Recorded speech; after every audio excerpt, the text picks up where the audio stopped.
Please, not my hair. That whisper, torn from the lips of a girl named Lily, was swallowed by the wind whipping across the high school rooftop. It was a plea so fragile, so fundamentally human, it should have stopped any heart from beating with cruelty. But it didn't. It only fueled them. Before we dive into the storm that is this story, if you believe in the quiet strength that can hide within the most broken of spirits, then you need to subscribe and join our channel. Because what happened on that rooftop wasn't the end. It was the beginning of an ending no one saw coming. The rooftop was their stage, a concrete island under a vast, indifferent sky. The late afternoon sun cast a golden, ironic glow, painting the scattered evidence of a struggle in warm, beautiful light. A lone backpack lay on its side, its contents, a physics textbook, a spiral-bound notebook with careful, precise handwriting, a few loose pages, spilled out like entrails. The city skyline was a hazy silhouette in the distance, a world away from the primal scene unfolding. The wind, a constant, nervous presence, tugged at clothes and hair, adding a chilling, cinematic tension to the moment. It was here that Lily, the new girl, found herself cornered. She was 19, but in that moment she looked like a child. She wore a green military-style sweater, a garment that spoke of a strength she was desperately trying to embody, and faded blue jeans. Her eyes, wide with a terror so deep it was almost peaceful, were fixed on the boy in front of her. A small silvery scar on her left cheekbone, usually faint, seemed to stand out like a flaw in porcelain under the stress. Her hair, a cascade of chestnut brown that fell past her shoulders, was what they wanted. It was her crown, her shield, the one thing about her new life that still felt like her. The boy holding a fistful of that hair was Mark, the bullying leader. He was tall, broad-shouldered, encased in a blue and yellow varsity jacket that was less a piece of clothing and more a uniform of impunity. His face was contorted not with rage, but with a cold, performative anger. He was putting on a show for his audience. "You think you can just show up here and look at me like that?" He snarled, his voice cutting through the wind. "You think you're better than us, with your quiet little act and your perfect hair." His words were stupid, illogical, the pathetic justification of every bully who ever lived. The reason was simply her existence. She was new. She was different. She was quiet. And for that, she had to be broken. Beside him, Kyle, the second bully, shifted his weight. He was smaller, warier, a coiled spring of anxious energy looking for an outlet. In his hands, he wasn't holding a bat, but something far more intimate, far more violating, a pair of heavy-duty electric clippers, their metallic teeth gleaming in the sun. His expression was a sickening mix of cruel excitement and nervous deference to Mark. He was the follower, the one who needed the reflected glow of someone else's power to feel alive. "Just give the word, Mark," Kyle said, his voice cracking with anticipation. Lily's mind raced, detaching from the horror of the present, fleeing back to the beginning. It had only been 3 weeks. 3 weeks since she and her father had packed their lives into a small U-Haul trailer and driven for 2 days to leave their old city, their old ghosts, behind. The move was supposed to be a fresh start. Her father, a man who carried a profound silence within him, had found a better job here, a chance to rebuild. For Lily, it was a chance to be someone new, someone who wasn't defined by the tragedy that had hollowed out their family. She remembered walking into Jefferson High for the first time, the smell of wax and anxiety, the sea of unfamiliar faces. She had kept her head down, answered when spoken to, done her work. She had made no enemies, but she had also made no friends. And in the ecosystem of an American high school, being alone is often seen as an invitation. The bullying started small. A shove in the crowded hallway. Her books knocked from her hands. Whispers that trailed behind her like a foul odor. She had endured it, just as she had endured everything else. She told herself it would pass. They would get bored. She was wrong. Her quiet resilience, the way she would simply pick up her books and walk away without a word, seemed to infuriate Mark most of all. It was a strength he couldn't comprehend, and therefore, a strength he had to demolish. The final provocation had been absurd. In history class, Mr. Davison had asked a complex question about post-Civil War Reconstruction. The room had been silent. Lily, who found solace in the neat lines of history, where cause and effect were at least theoretically logical, had known the answer. After a long, awkward pause, she had softly offered it. It was the right answer. Davison had beamed. "Excellent, Lily!" See, someone's been reading. Mark, who had been called out for not paying attention, had seethed. As they filed out of class, he had leaned close, his breath hot on her ear.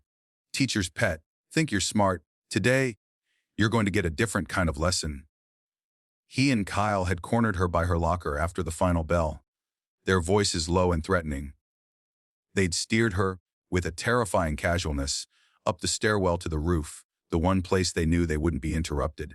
And now, here she was. Police, she whispered again, the word barely audible. Your dad what? Mark mocked, giving her hair a sharp tug that sent spikes of pain through her scalp. He gonna come save you. Is he a big, tough guy? Lily didn't answer. The truth about her dad was a locked box inside her, and these boys were not worthy of its contents. Hold her, Mark commanded. Kyle shoved Lily forward, pinning her arms behind her back. She struggled, a surge of primal adrenaline giving her strength, but Mark was too strong. He forced her to her knees. The rough asphalt bit through the fabric of her jeans. The city spread out below them, a panorama of normalcy, of people driving home, making dinner, living lives untouched by this specific, intimate horror. The hum of the clippers powering on was a sound more terrifying than any shout. It was the sound of impending violation. Let's see how smart you look with a buzzcut, rich girl, Mark sneered, pressing the cold metal teeth against her temple. Lily squeezed her eyes shut. A single hot tear escaped, tracing a path through the dust on her cheek. This was it. This was the moment they took the last piece of her. The whirring vibration filled her skull, a monstrous bee. She felt the pull, the tear as the clippers bit into her hair, mowing a brutal, uneven path from her temple toward the crown of her head. A thick lock of chestnut hair fell onto her lap, a dead thing. Mark laughed, a harsh, joyless sound. He went in for another pass, carving a swath of ruin, and then a sound cut through the mechanical whir and the bullies' cruel laughter. THUMP. TMP. It was the heavy, resonant sound of someone climbing the metal access stairs to the roof.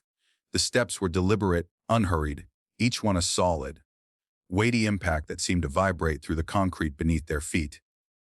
Everything stopped. The clippers died in Mark's hand. Kyle's grip on Lily's arms loosened. Mark's triumphant smirk vanished, replaced by a flicker of unease. Their little kingdom of cruelty had been breached. The roof access door, a heavy slab of steel painted a grimy beige, swung inward with a long, rusty whine. It moved slowly, deliberately, and the figure that stepped out onto the rooftop seemed to suck all the sound and light from the golden afternoon. It was Lily's father. He was not a giant of a man, but he carried a presence that felt immense. He wore faded blue work pants, heavy boots, and a simple gray t-shirt stretched tight across a solid, powerful frame. It was his face, however, that commanded absolute silence. It was not contorted in rage, it was not shouting. It was a mask of terrifying, preternatural calm. His eyes, the same shade of stormy gray as Lily's, scanned the scene. They took in his daughter on her knees, the patch of shorn, ugly scalp on her head, the tear-streaked dirt on her face, the lock of hair in her lap. They moved to Mark, still holding the clippers, and to Kyle, frozen in place. His gaze was like a physical weight, and under its pressure, the two bullies seemed to shrink. The wind, which had been a constant companion, seemed to die down in deference. The only sound was the distant, muffled hum of city traffic, a world away. Lily looked up, a fresh wave of tears, these of shame and relief, springing to her eyes. "Dad," she choked out. He didn't look at her. His eyes were locked on Mark. He took a step forward. Then another. His bootfalls were quiet, but each one echoed in the tense silence. He walked until he was standing directly in front of Mark. He was close enough for the boy to smell the faint scent of motor oil and sawdust on his clothes. Mark, to his credit, tried to bluster. He puffed out his chest, the varsity jacket seeming suddenly childish, a costume. "Look, man, this isn't what it looks like." She fell. "We were just helping." Lily's father said nothing. He simply reached out, his movements economical and precise, and took the clippers from Mark's limp hand. Mark offered no resistance. The will to fight had been completely drained from him by the man's silent, overwhelming intensity. Her father turned the clippers over in his hand, examining them as if they were a strange artifact. He pressed the button. The whirring sound started again, a grotesque echo in the quiet. He let it run for a second, then turned it off. He finally spoke. His voice was low, a gravelly rumble that was deceptively calm. You were helping. Kyle, sensing a shift in the atmosphere from bullying to something far more dangerous, let go of Lily's arms completely and took a step back. Where we gotta go? He stammered. Lily's father turned his head, just a fraction, and looked at Kyle. It was only a look, but it rooted the boy to the spot. He then turned his attention back to Mark. How does it work? He asked, his tone almost conversational. Mark blinked, confused. Bub, what? The helping, her dad clarified, his voice still that low, calm rumble. You take a young woman, you force her to her knees, you hold her down, and you destroy a part of her that she loves. You do this to feel powerful, to feel big. Is that the process? Mark's mouth opened and closed, but no sound came out. The bravado was gone, replaced by the raw fear of a boy who had finally encountered a real consequence. Lily's father took a step closer, invading Mark's personal space. I asked you a question. Is that how you help? No, sir. Mark whispered. No. Her father repeated, the word hanging in the air. He looked down at the clippers in his hand, then back at Mark's perfectly styled, gelled hair. A long, terrible moment passed. The unspoken question hung in the air between them. A palpable threat. Was he going to do to Mark what Mark had done to Lily? The poetic justice of it was undeniable. The entire scene seemed to hold its breath, waiting for the violence to erupt. But it didn't. Lily's father slowly knelt down, placing the clippers on the ground between them. The action was so unexpected, so anticlimactic, it was more shocking than any blow. He then reached into the back pocket of his work pants and pulled out not a weapon, but a worn, brown leather wallet. He opened it, and from behind a faded photograph, he pulled out a small folded piece of paper. It was creased and soft, as if it had been opened and closed 1,000 times. He held it out to Mark. Take it, he said, his voice losing its calm for the first time, revealing a tremor of something deep and old and painful. Mark, his hand trembling, took the paper. He unfolded it with fumbling fingers. It was a newspaper clipping, yellowed with age. The headline was small, but the words were stark. Local Marine sergeant cited for valor in ambush. Below the headline was a photograph of a younger version of Lily's father, his face leaner, his eyes harder, standing in a dress uniform. But it wasn't that photograph that Mark's eyes were drawn to. It was the smaller picture beside it, a candid shot of a smiling woman with long, chestnut brown hair laughing, her head thrown back. Lily's hair. She had her mother's hair. Lily, from her knees, saw the clipping and let out a small, choked sob. She hadn't seen that picture in years. Her father's voice was rough now, stripped bare. Her mother, he said, the words costing him dearly. She died 2 years ago. Cancer. She fought for 18 months. In the end, the treatments they took her hair. Every last strand. She used to cry in the bathroom, looking at herself in the mirror. She said she didn't feel like a woman anymore. She said she felt erased. He paused, swallowing hard. Lily would sit with her for hours, brushing what little fuzz was left, telling her she was the most beautiful woman in the world. When her mother died, Lily promised her she would grow her hair long and beautiful for both of them. This hair? He gestured to the ruined lock on Lily's lap, his voice cracking. This wasn't just hair. It was a promise. It was a memory. It was the last piece of her mother she had left to hold on to. He looked from Mark's horrified face to Kyle's ashen one. And you helped yourselves to it. The revelation landed not like a punch, but like a depth charge, sinking deep and exploding in the silence. The casual cruelty of their act was now reframed in the harsh, unforgiving light of a real, human tragedy. They weren't just bullying the new girl. They had desecrated a shrine. They had violated a sacred memory. The varsity jacket, the cliques, the social hierarchy of Jefferson High, it all melted away into meaningless, childish nonsense in the face of this raw, adult grief. Mark's hand was shaking so badly the newspaper clipping fluttered. The color had drained completely from his face.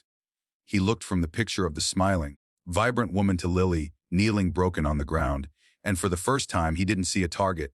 He saw a person. He saw a daughter. He saw the profound, echoing pain he had just amplified.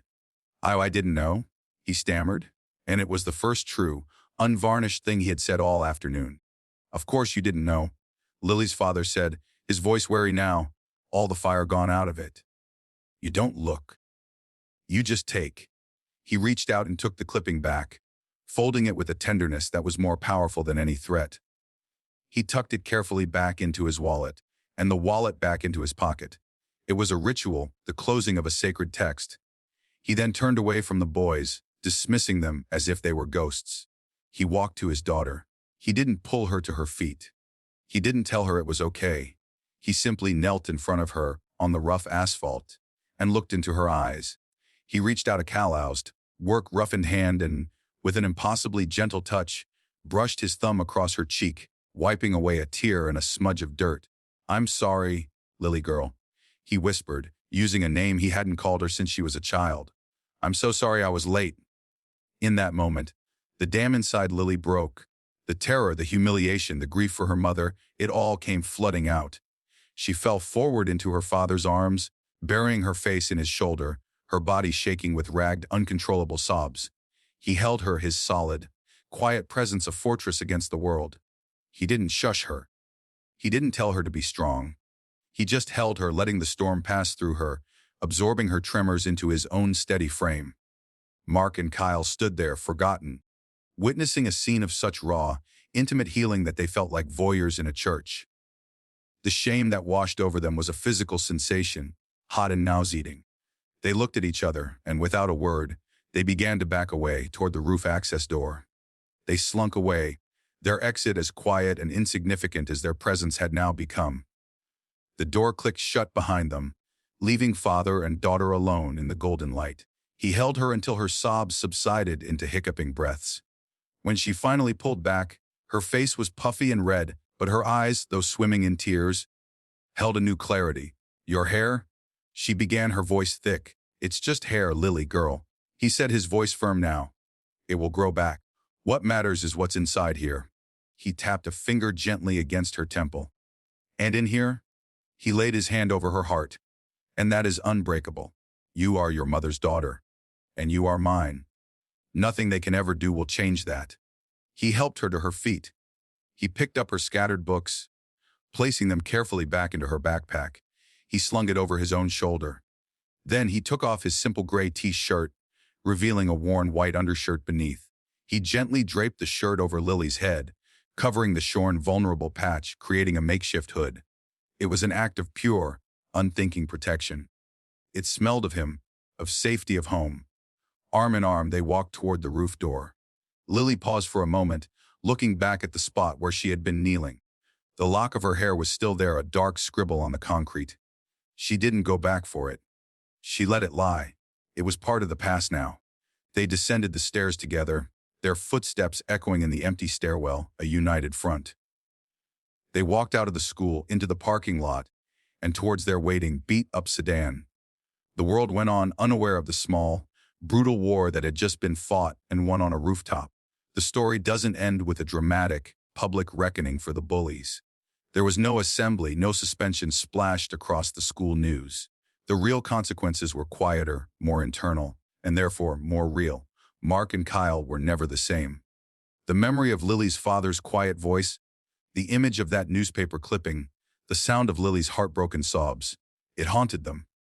The hollow victory they had felt on the rooftop curdled into a permanent, shameful sickness in their guts. They avoided Lily, not out of cruelty, but out of a profound, gut-wrenching embarrassment. They had been unmasked, not as tough guys, but as small, pathetic boys playing with forces they didn't understand. Lily, for her part, did not magically become popular. The hair grew back slowly, in awkward, short stages. She got a pixie cut, and it suited her, revealing the elegant line of her neck, the determined set of her jaw. The scar on her cheek became less a flaw and more a part of her story. She walked the hallways with a new kind of quiet, one that was no longer mistaken for weakness, but recognized for what it was, a deep, unassailable strength. She had stared into the abyss of human cruelty and had not broken. She had been rebuilt in her father's arms, from love and memory, materials far stronger than fear. Sometimes late at night, she would hear her father in the garage, the low hum of a saw or the rhythmic tap of a hammer. He was building her a new bookshelf, he said. But she knew he was building away his own demons, his own rage, turning it into something solid and useful for her. They were healing together in their quiet way. The world is full of Marks and Kyles, people who take because they feel empty. But it is also full of Lilies and her father, people who endure, who love, who remember. The greatest victories are not always loud. Sometimes, the most powerful act is not retaliation but revelation. Sometimes, the most terrifying weapon is not a fist but the truth. And sometimes, the most profound justice is not punishment, but the simple, unbearable weight of looking at what you've done, and finally, truly seeing it. This story was born in a moment of profound cruelty, but it found its power in love and memory. And now I'd like to hear from you. Stories like this resonate differently depending on where you're from, the communities you know. So, from which part of the country are you watching this video? Tell me in the comments below,